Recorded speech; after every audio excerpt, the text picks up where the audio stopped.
and welcome to Our People, the podcast where we give space for Holdeman Stories. We focus on hope, healing, and inspiration. Connection, consciousness, and love are the driving motivations for this project.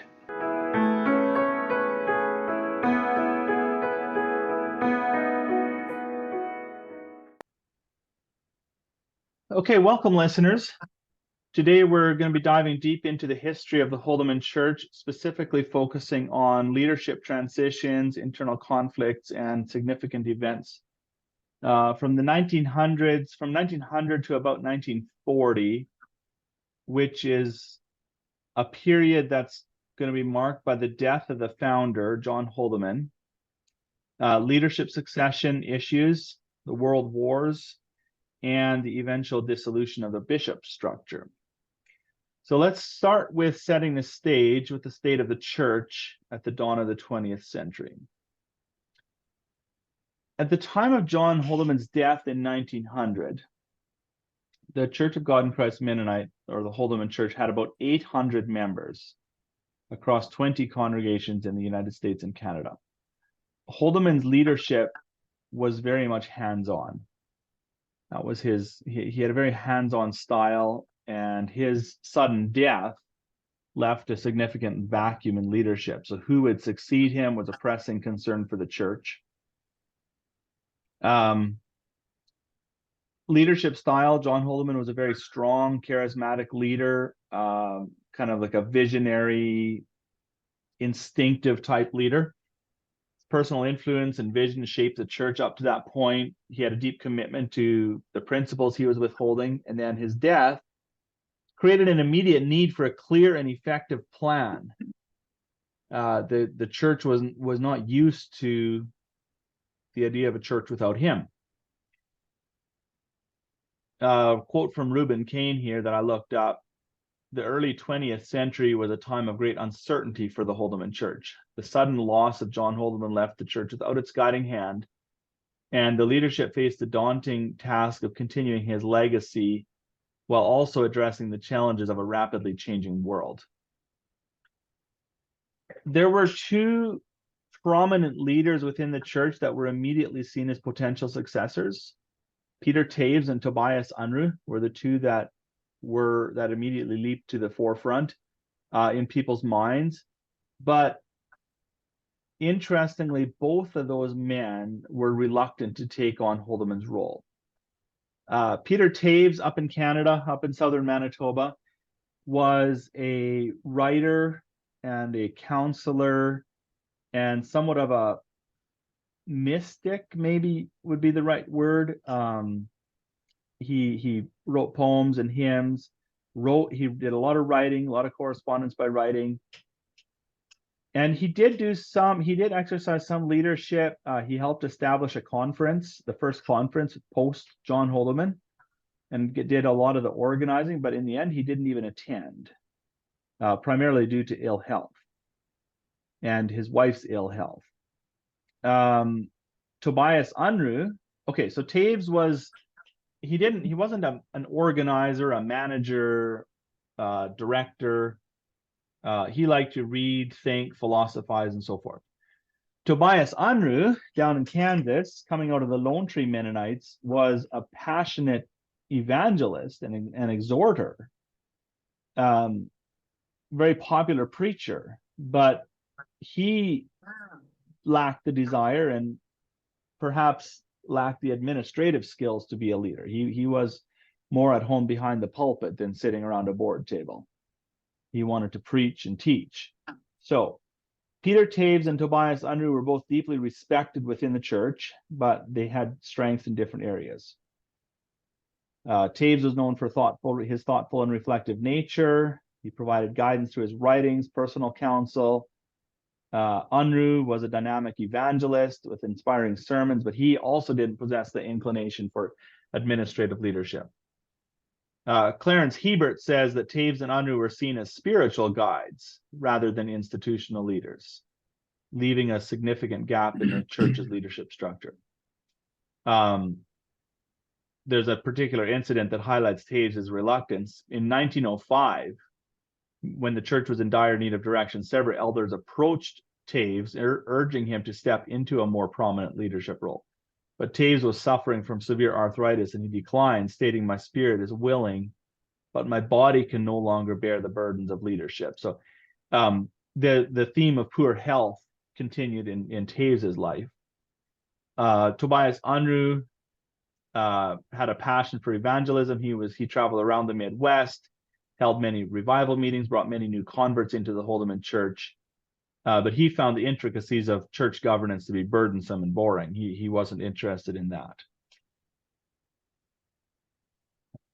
So then we get to F.C. Fricke, the rise of Frederick C. Fricke, with Taves and Unruh both stepping back. Fred Fricke emerged as a prominent figure. He's very different, and he's an interesting figure. I spent a lot of time studying him preparing for this. He's not a Kansas man. He's not an Ostrager from Kansas. He's not a Kleine Gemeinde from Manitoba, which means a few things. He brought a fresh perspective to the church, somewhat of an outsider. We'll find out a little bit more as we go on, but there are tensions between these two main population groups, the Ostragers, which is the Kansas Mennonites, and the Kleine Gemeinde in Manitoba. Those are both significant groups. So with Fricke not being either of those, he was ideally suited for leadership because neither one could challenge that, because he's part of this other group. He was also very charismatic, and he had a penchant for institutional leadership. So he was more of a CEO, administrator, organizer. That was his strength. He also was he's very into revelations and dreams, which really resonated with many people, because that was John Holdeman's thing too, was a lot of revelations and dreams, and Fricke followed that tradition. So in 1909, at that first conference, Fricke and Tobias, so in 1909, Fred Fricke and Tobias Unruh together were tasked with overseeing the general affairs of the church. And it appears like Tobias Unruh rapidly faded into the background, because after that, we read mostly about Fricke. Let's see. So Fricke, his background was out of Michigan. He was Scandinavian. He had a perspective shaped somewhat by the broader American religious experience. He had exposure to different denominations and practices outside the Mennonite or Anabaptist realm. So it helped him navigate some of the diversity that was starting to prop up in the Holdeman Church. Reuben Kane says, here's a quote from Reuben Kane: "Fricke's leadership was marked by a blend of institutional rigor and personal charisma. His ability to articulate his visions and dreams gave him a unique authority within the church." One of his writings, which really stood out to me, this is out of Hebert's book, out of Fricke's personal notes, but he described a dream where he was walking through a field of wheat in the dream, and each stalk of wheat that he saw represented a member of his congregation, and he received a divine revelation about the needs of each of his people in his congregation, including himself, in fact. So he had all of these needs, and so he depended very much on like divine revelation. He believed that he was called to shepherd the church. That was his belief. He had an emphasis on institutional leadership and institution. So he was different than Holdeman in that way. He focused on formalizing things, formalized structures, formalized processes. He thought that was necessary for the church's growth and stability, but that did bring him into conflict. It brought him into conflict with traditional conservative people who were wary of this, are we going to, this whole talk of decisions and rules and guidelines, that was new for some of the conservative ones, or like, voting, decisions, writing down things. Those sort of institutional innovations were something new for the conservatives. And then the progressives didn't like it because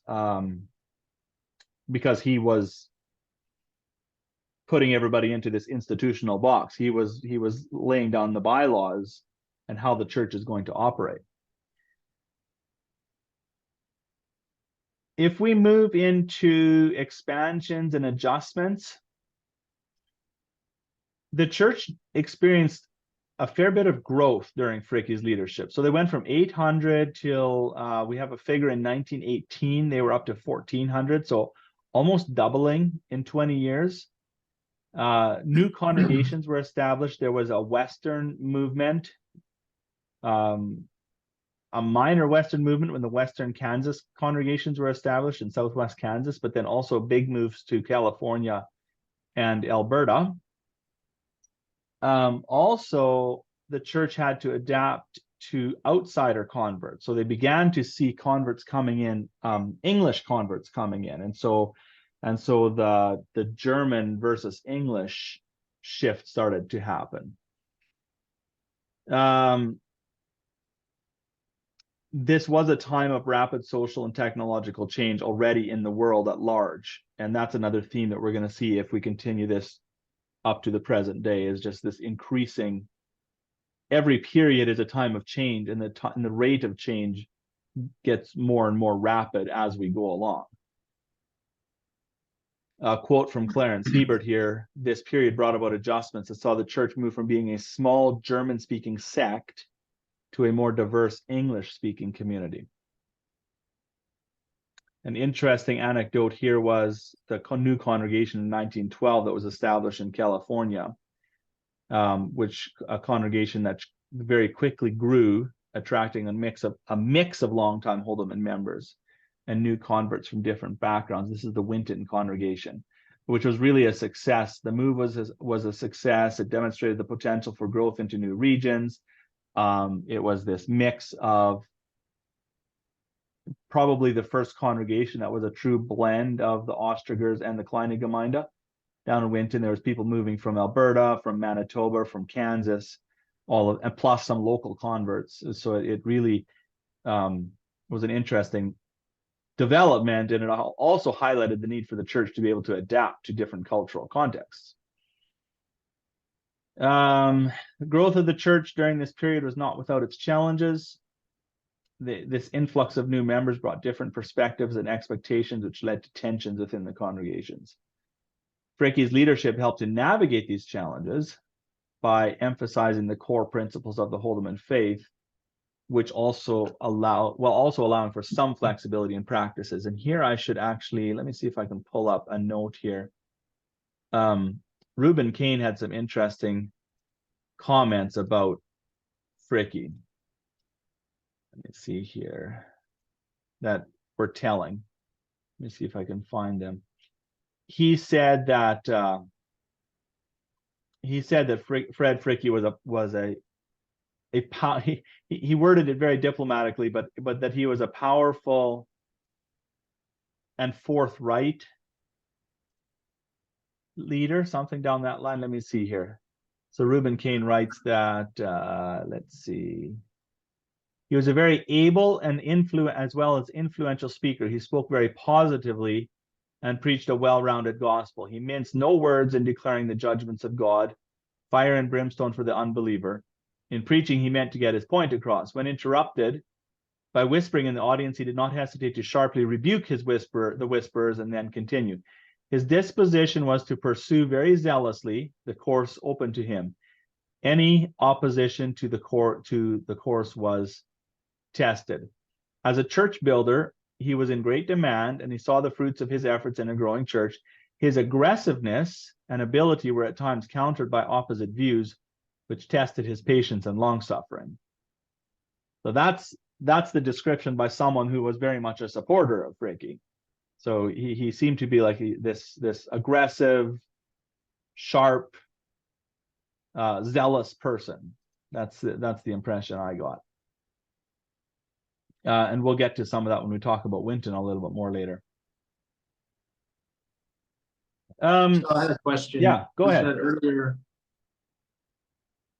about the conservatives really didn't like the institutionalization. So was that not something that they had like the Russian Mennonites, would they not have had a lot of things written down in Russia? Or That's my impression. Yeah, that the Russians, the Kleine Gemeinde, they weren't into well, this idea of kind of running a church like a business. You've got a board and you've got a committee, and you write, the committee makes decisions, they write the minutes down, that gets passed down to the congregations, we vote support. That whole institutional structure seemed like that was unfamiliar to them. And that was the way businesses were run, and this is a church. Even the conservatives, they would have been probably more used to just having the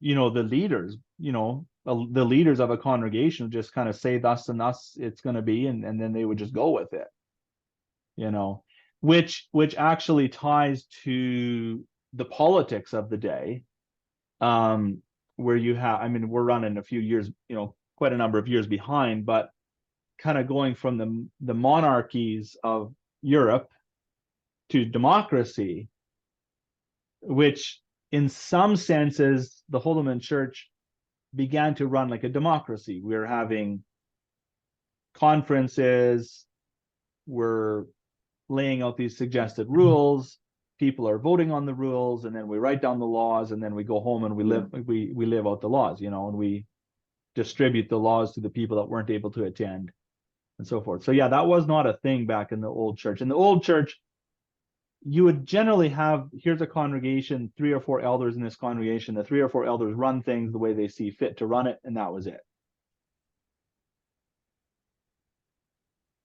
Even the idea of having this church that's organized on a broad, on a national level, the Anabaptist, I don't think that was very active among the Anabaptists. You'd have like the colonies in Ukraine, but sort of each group or each community ran themselves. Yeah, and the changing communications technology would have been a big part of that. Suddenly you can communicate with people states away or whatever. Yeah, and you begin to see that with Holdeman and Fricke, Holdeman first and then Fricke later, a lot of train travel. So they were they had this ability to move around the country, be across the country in 2 or 3 days, or 2, 3, 4, 5, 2, 3, 4 days, whereas previously, whether in Europe or in America, that just didn't happen. It was a months or years journeys. And then telegrams. So you look in the old messengers of truth, you see some comments about telegrams being sent back and forth. So you already had this ability to like immediately communicate with each other.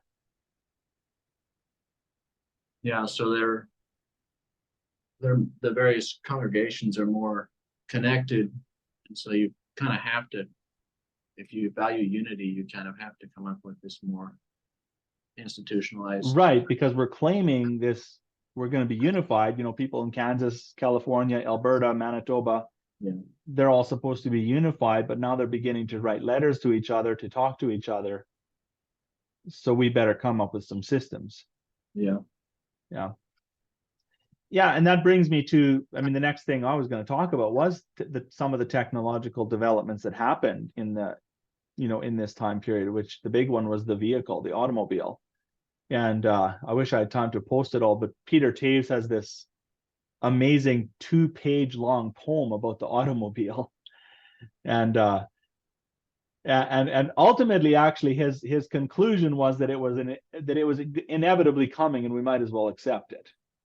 But he's kind of like, now the young people can go to town, and they didn't used to go to town, and now they can quickly drive, and people are, the rich businessman has the fancy automobile, and he's going to get proud about it. So he kind of goes through this whole thing, like I'd never read a lot of. I'd heard that he was a poet, but I'd never really read his poems, so it's pretty incredible. Does the church publish any of his stuff, or where is that all kept? Not really. I think that there's a there are a couple books that Gospel Publishers sells that are like the writings of our fathers, they're called, and they have a few of Peter Taves's writings in it. I know the one that I just looked at the most recently was a lot of Isaac Mastery's articles, which would be, sort of a contemporary of, not of Peter Taves, but the next generation.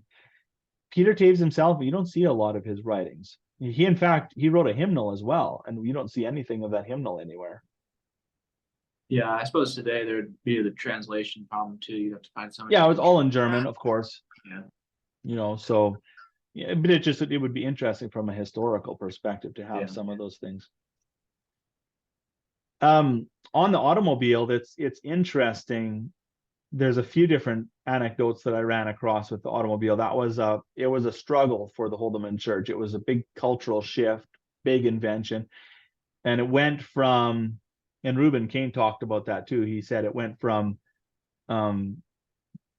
being viewed as a luxury and being banned to being viewed as something that's optional and useful to being ubiquitous and everybody has one. And he said he watched that progress and implied that he saw that with lots of different technological things, which is basically what we do see in the Holdeman Church. Whether it's telephones or two-way radios or whatever they are. Jacob Yoder out in Kansas, he bought an automobile. I don't know which congregation he's from, to help with his farming business. That made a big stir in his congregation. Bunch of meetings, heated meetings. The elders were debating whether he should be disciplined or not. Finally, the congregation reached a compromise. They decided that automobiles would be tolerated, not encouraged. P.W. Decker was a preacher down in Louisiana, and he was one of the first of his congregation to buy an automobile, and that caused such a fuss that he eventually parked his car in his shop and left it there until 2 or 3 other men bought cars, and then he pulled his car back out. So definitely a challenge for the Mennonite Church to kind of adapt to some of these technological things. Yeah, and I've wondered how much, F.C. Fricke's background wasn't Mennonite. Mm-hmm. And so I wondered how much that influenced some of that openness toward new technologies. But yeah, it might have been, like, it seemed like his focus was more on, like, you'd see Peter Taves being he was a writer, and he was cautious about new technologies. Fricke was more on unity. Let's keep us all together. Let's keep us all on the right track, on the same line. Let's keep, like, doctrinal purity.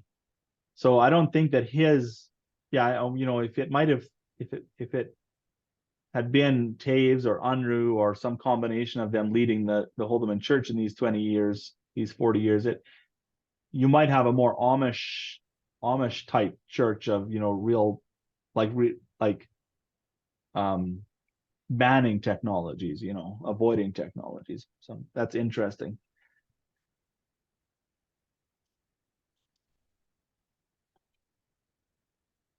The next thing I wanted to talk about was the World Wars. So there's World War I and World War II in this time period.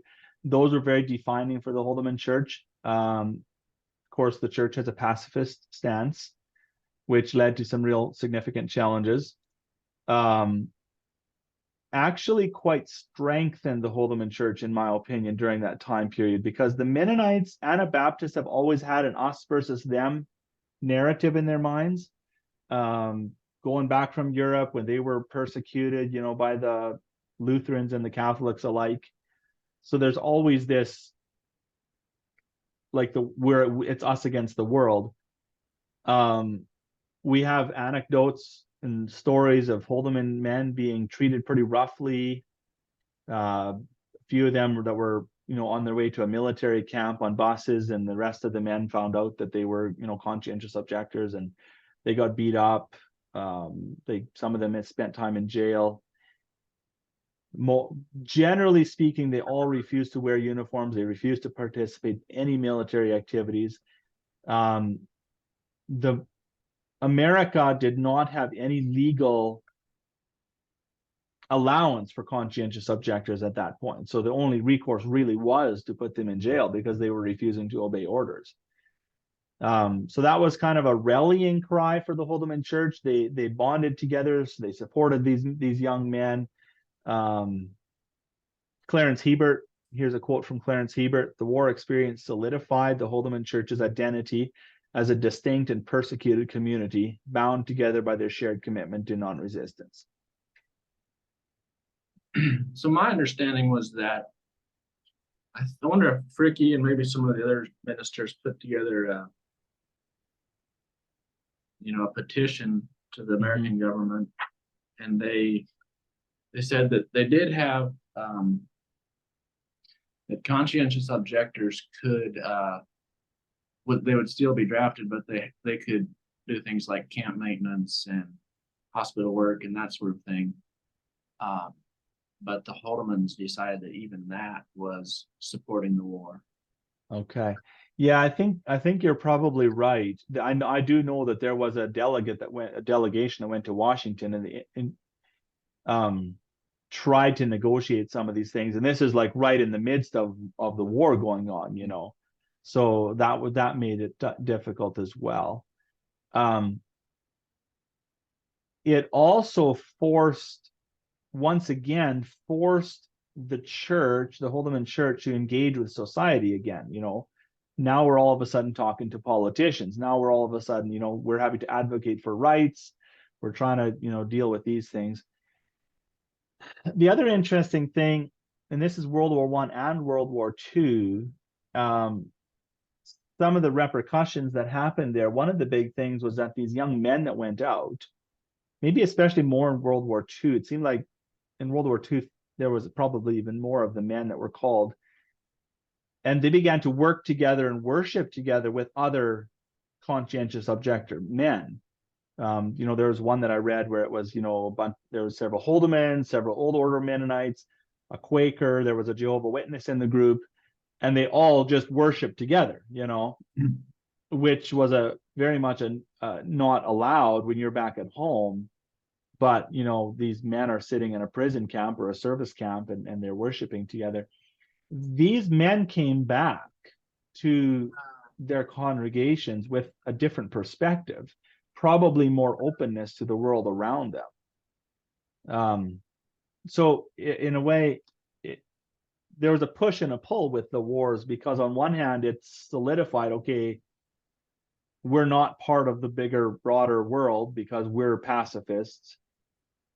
On the other hand, we're finding out that there's other churches around that are pacifist as well, and so we're beginning to be open to them.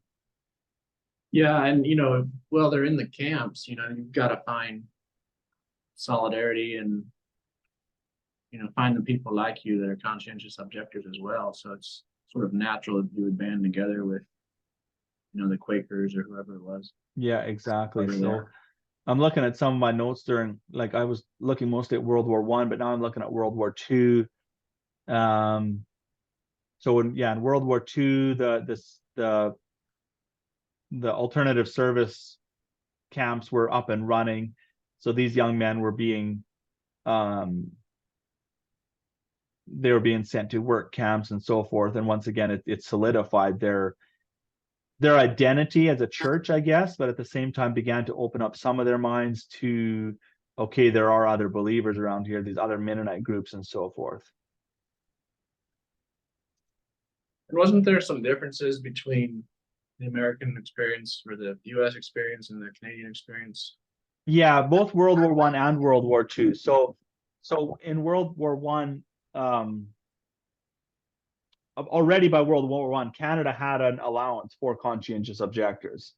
So World War I, I don't even know I couldn't read very much about Canada back in World War I, but they were going to camps and so forth, the few that were selected. And then in World War II, by that time, the church in Canada was sort of proactive on it. And when they saw it coming, they were like, okay, they were already talking to judges and authorities and saying, here's our young men, here's our plan, we're going to be sending them to camps. We're not, they were sort of on top of things, and then the government was like, fine, we'll do that. So like, my grandfather, my one grandfather spent the war in a camp. The other one, my Penner grandfather, his father was very sick and dying. And so then my grandfather was allowed to stay at home on the farm because it was important to keep the farms up and running as well. So that does kind of speak to something we've talked about before, being that the Canadian Mennonites were more integrated into society, more active politically. Like I'm not sure if we talked about it or I told someone else that, but like, there was a couple of Holdeman men that served as mayors of the city of Steinbach. They were active in the local school boards and so forth. So, and I saw it was something from this time period where maybe it was a newspaper clipping or something where actually the Holdeman ministers were still in contact with the other Clannagemindy ministers that hadn't become Holdeman, and they would discuss like problems in their churches and how to deal with it. Yeah, I think there was a clip in about that. There was a few. Yeah, I remember seeing an announcement in a newspaper about like a joint Christian Endeavor service between the Kleefeld Holdeman youth and the Kleefeld Clannagemindy youth. Like, yeah, they would do things like that. There was a couple other things that I wanted to talk about here. Let me just hop around and see where I was at. Talked about technology and modernization. Leadership conflicts. This is sort of the last thing I wanted to talk about.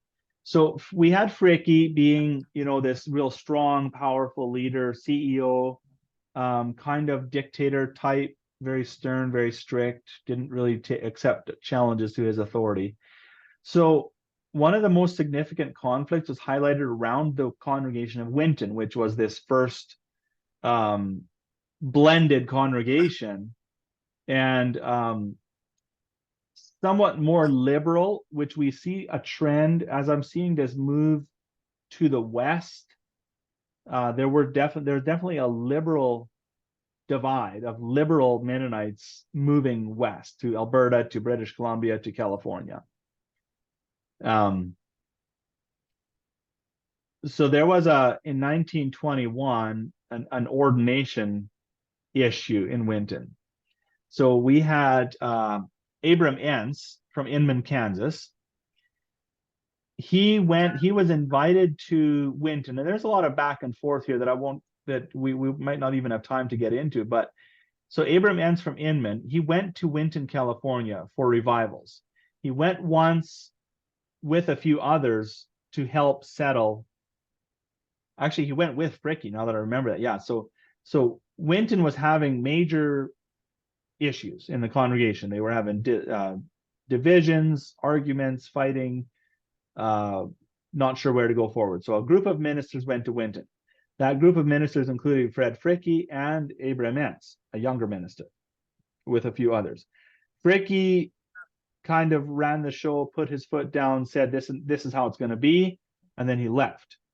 He solved the problem like a CEO of a company. He laid down the law and then left and expected everyone would toe the line. Abram Entz, for whatever reason, left an impression on the Winton congregation. So a few months later, they invited Abram Entz to come and have revivals in Winton. He came, had revivals, and ordained 2 ministers in Winton.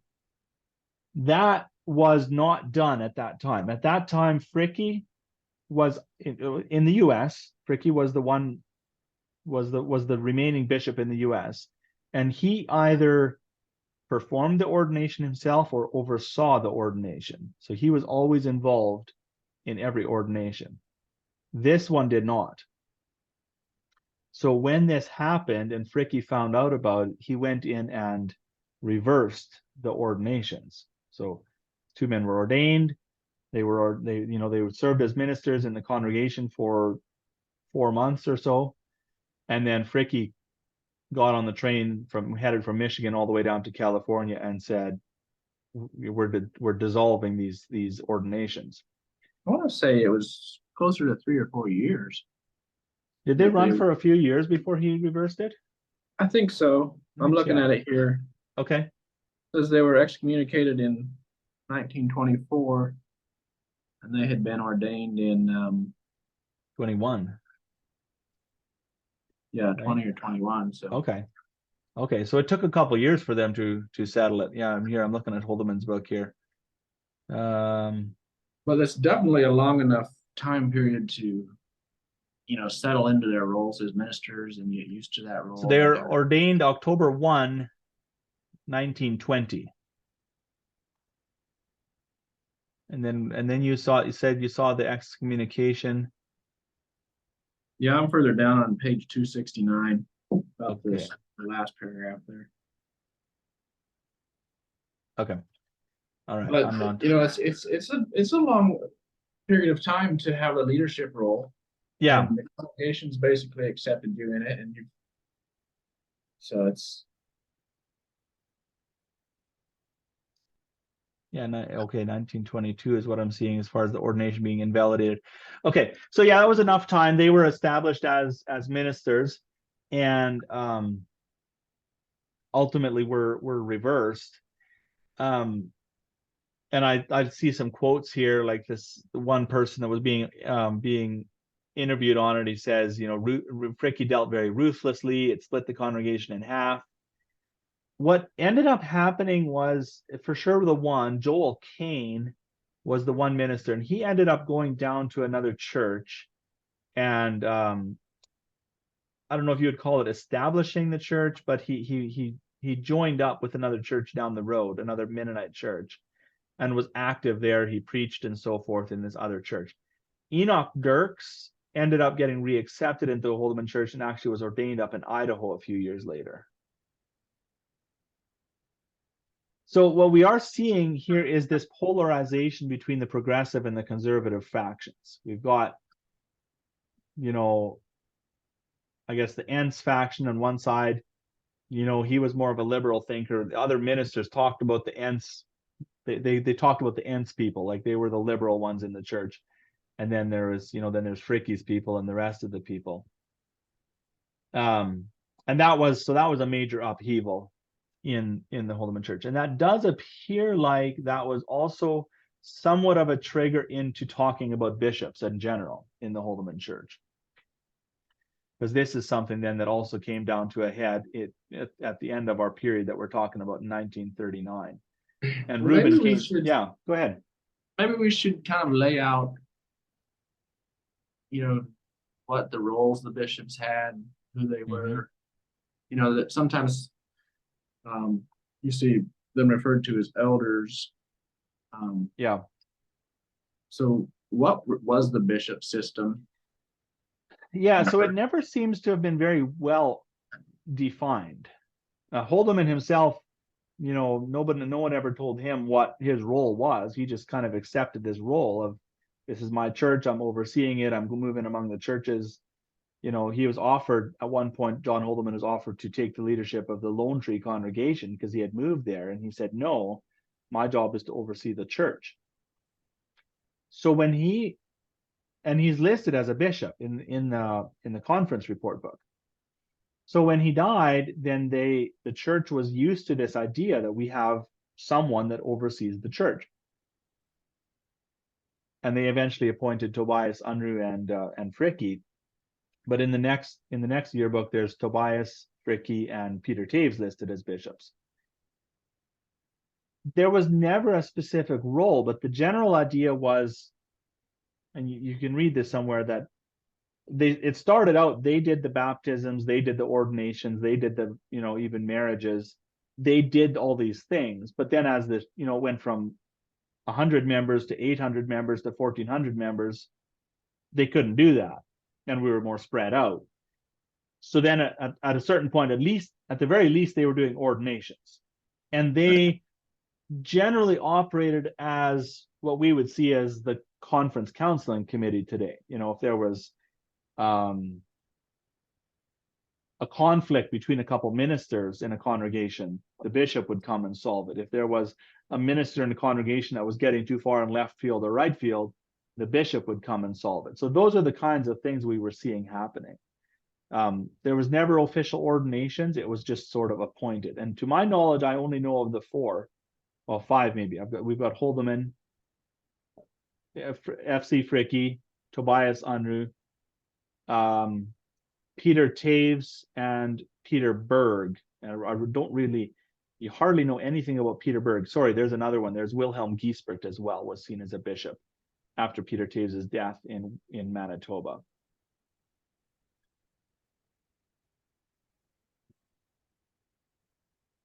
So yeah, so that was kind of the argument or the discussion between Fricke and Abram Entz was that Abram Entz had ordained these men, but he wasn't a bishop, so he wasn't.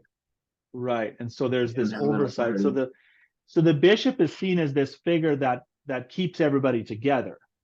You know, like, I've got a vision of how this church is going to be, and if someone is getting too far out, I'm going to bring them back in, because if you don't have this centralized structure, centralized power, then people, out in California, they can start doing what they want to do, and we can't control that.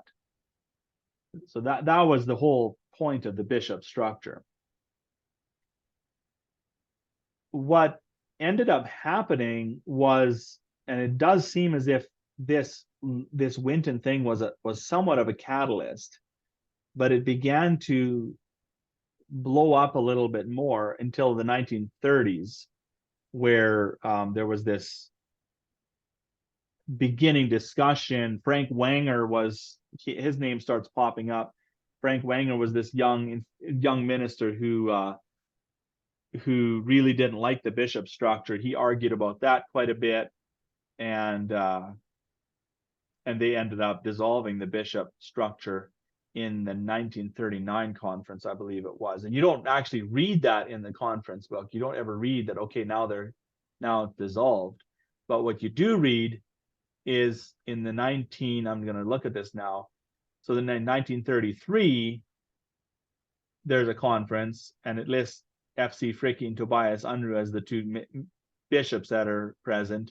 And then in 1939, F.C. Fricke and Tobias Unruh are also listed, but they are listed as ministers, not as bishops.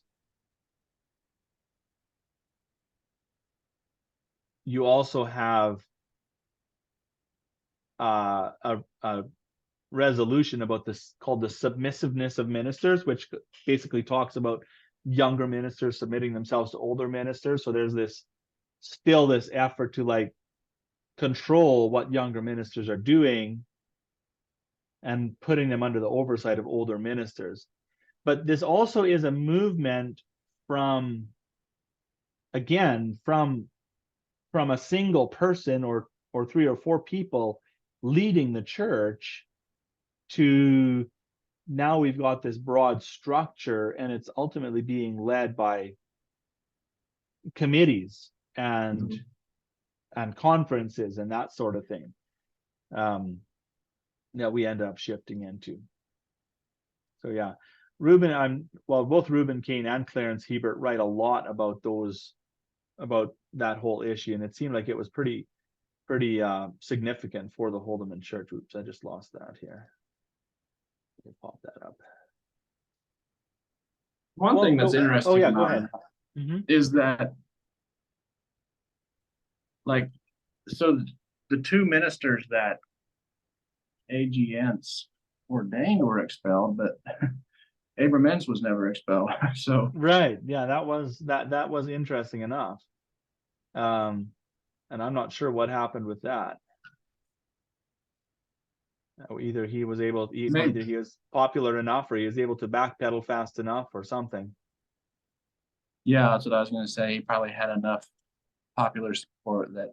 Yeah, and he was. I mean, there are references in some of the interviews about the Entz people. So He was there. There were a couple other. There was one other. I don't know too much about it, and I found out about him not recently here. But there was one other minister that left the Holdeman Church that was really interesting. Irvi Yost. So he was ordained in Heston. He became the Sunday school superintendent when he was 17, and then he was ordained into the ministry when he was 19. Got married 5 months later. He served, I'm reading off this article here, his biography. He served in the Meridian congregation until 1926 or 1927, when he moved to Greensburg, where he was the minister for the Greensburg congregation.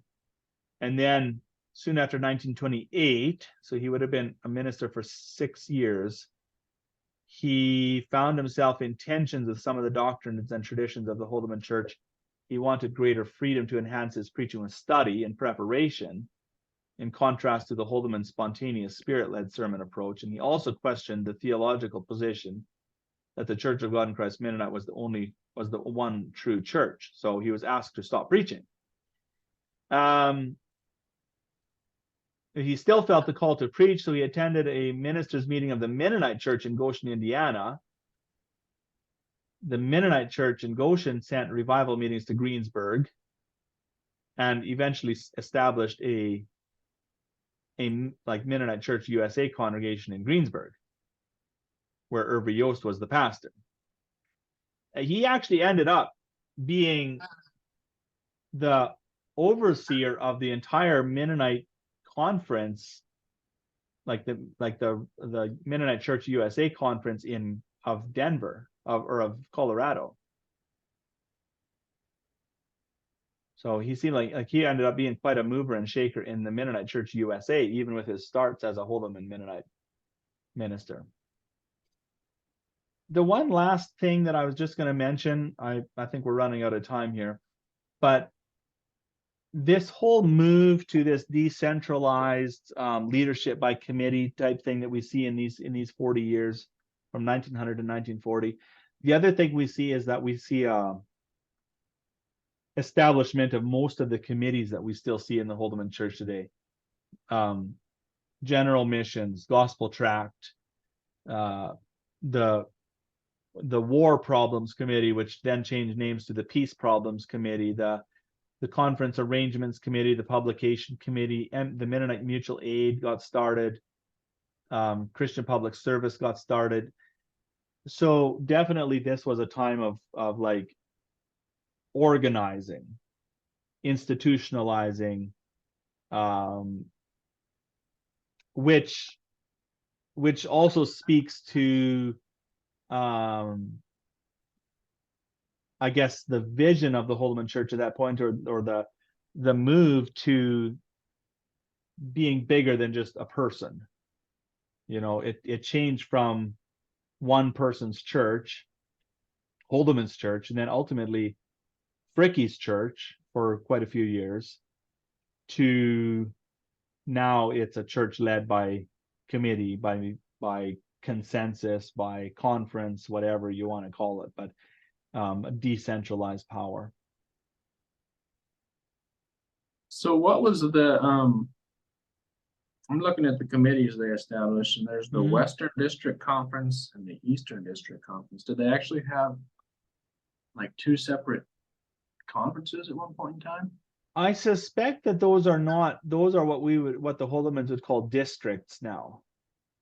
So you have these different districts in the church where the ministers are getting together. There's an Eastern Canada district, there's a Western Canada district, there's the Pacific Coast, Central, and the ministers of that district get together and make decisions and choices and discussions about what's particularly facing that district. And I think that's what happened there. They would want to be, well, I think as things went on in the future, the word conference began to mean something special in their minds, and so that's no longer called a conference. Those are called districts now.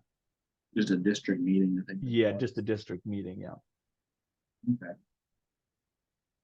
Yeah. They established Sunday schools. They have this colonization board, publication board.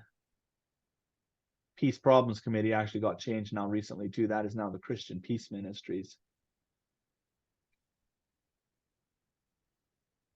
That's mostly what I have. I mean, maybe there's, people would have questions and they can send in. I think we'd love to have like a Q&A sometime in the future, but that's my summary of this time period is basically moving from leadership, single charismatic leadership, to a church that's run by committee. Yeah, there was a couple interesting things. One was that, and I don't have any dates right now. Maybe I can find them quick. But the evolution of the music in the Holdeman Church in this time period. Maybe you know more about what the music would have been like in Russia or even in the old Mennonite church, but apparently there was quite a bit of people were against 4-part harmony for a while, and that kind of surprised me that they didn't have that, I guess. Yeah, 1939 there was a conference and a resolution that doesn't ban 4-voice singing, but it says we prefer soprano singing. So I don't know much about the music from that time past. The couple things I do know is that anytime you look at a hymnal from that time, there was not music notation in the hymnal. It was just a poem based, or the lyrics on a page, and then we have this idea about just not just encouraging soprano singing, and I kind of think. I don't think that conference decision has ever been overturned. I think there's still this encouragement for soprano singing, but of course we know that it's fully accepted now. And there was also some they didn't like choirs and special songs like that. They really wanted just congregational singing. Just basically congregational singing and one voice. Hopping into it. So page 32, 37, 69, and I thought it was interesting because it's kind of just a good example of how change happens in the Holdeman Church. Was maybe they put out a conference decision or some sort of statement that we discourage this, but enough people just keep doing it that eventually it's just standard practice. Yeah, basically that's what it is, and we saw that with the automobile when we talked about it there, where people would just start doing it, and then it gradually becomes accepted, and sometimes there ends up being an official writing of some sort approving it, and sometimes not.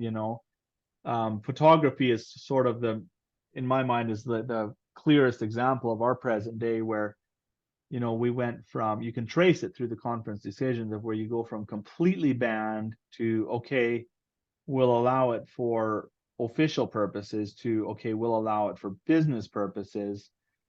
And then the last wording was something down the line of necessary purposes or legitimate purposes, or it basically kind of moved it beyond business because people were using it for more than business, but through each of that, and I was at the last, a couple of conferences where those were discussed, but the main thing that kind of came out to me was that it was already being used for a lot of these things, and so the church was ending up having to sort of play catch up and change the decision to match what was actually happening on the ground. And then another thing I thought was interesting was that in the 40s, actually, I wonder if they didn't make this decision sometime in the 30s, but they decided they needed to translate John Holdeman's writings into English. Yes. And there was some translation problems that they had. And they actually hired a translator named Jacob Lowen. I don't know if he was Holdeman or if he was from I don't think he was. another denomination, but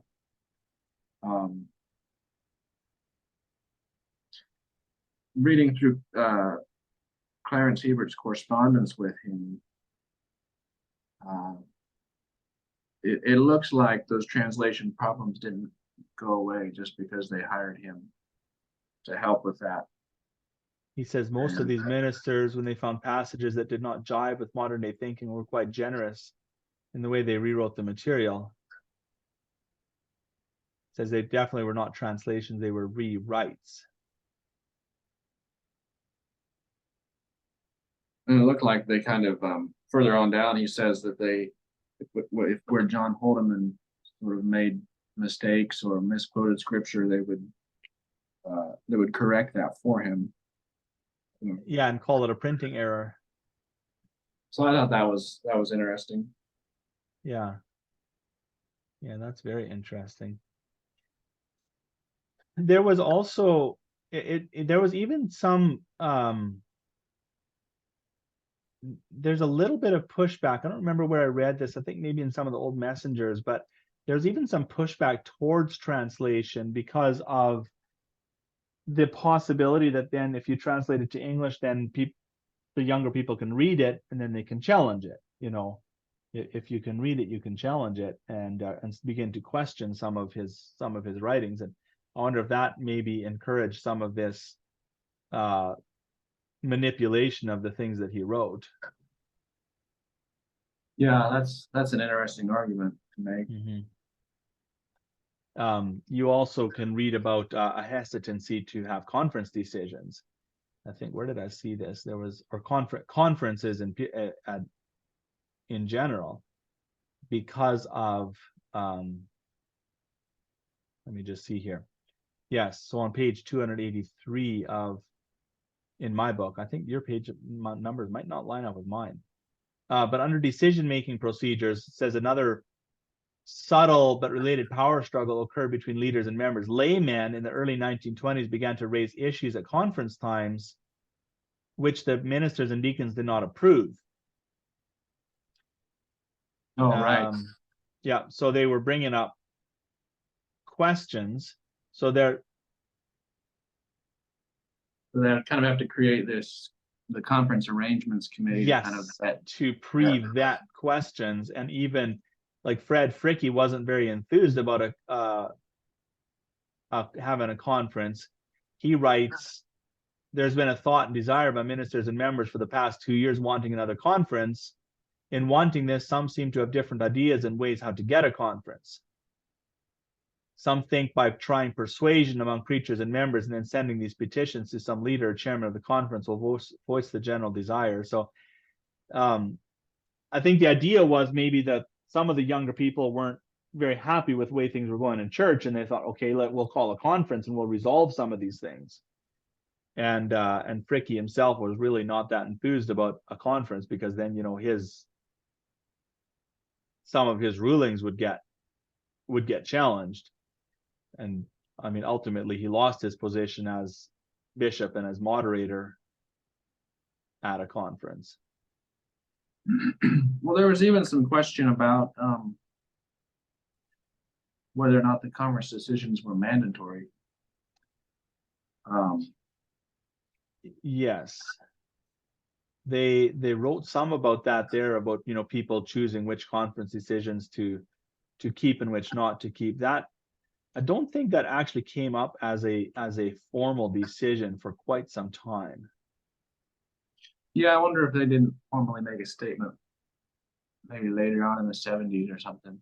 Yeah, that was where it finally became okay. 1974 is when there was a decision that the conference decisions were mandatory. But I know Fricke wrote about that in the Messenger, where he would say, some people are saying they can choose which conference decisions to follow, and he definitely was of the opinion that that wasn't the way to go.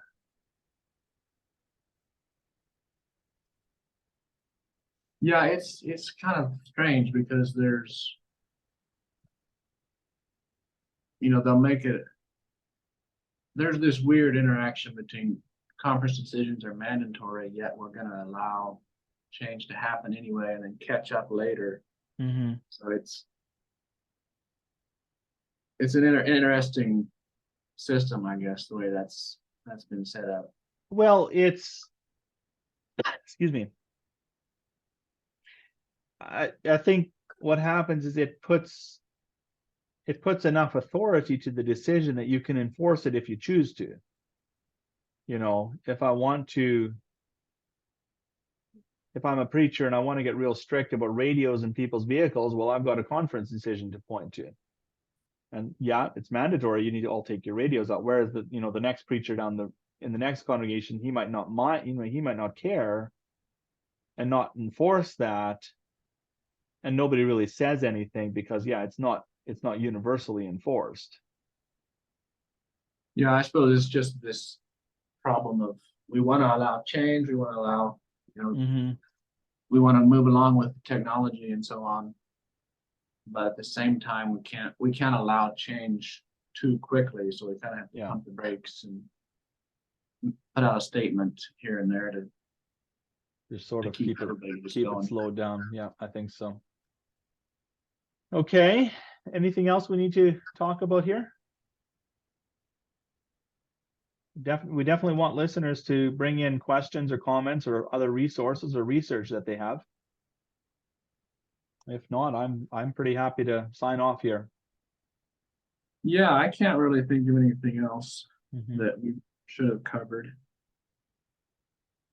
We might consider collecting input from people and listeners until we collate enough for its own episode, and then kind of have a question and response episode. Yeah. All right, good. Well, I'll let you go then. Yeah, that sounds good. Thanks so much, Caleb. All right. Talk to you later. Bye.